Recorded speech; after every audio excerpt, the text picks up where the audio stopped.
movie. And pag napapanood ko ang Bini, katuwa. Kasi, walang halong kaplastikan. Kasi, iniba nila ang klase ng sayawan ngayon. So, sa klase ng sayaw nila, nakakatuwa. Kasi iba na ang bilangan nila, iba na ang klase ng sayawan ngayon. Pati iyon nag-evolve. Everything, lahat ngayon nag-evolve. Katulad ngayon, may social media na. Dati wala.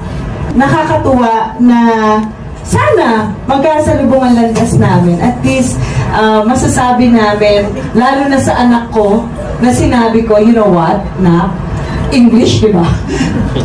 I was the leader of the female group before. Like Bini. No, Mom! You will never be Bini! Sabi ko, sige. Sabi ko sa asawa ko, kikita mo anak mo? Alam niyo ba na leader ako ng sex bomb dati? Sa Bini, nakakatuwa kasi yung generation kasi ngayon, iba na kasi talaga.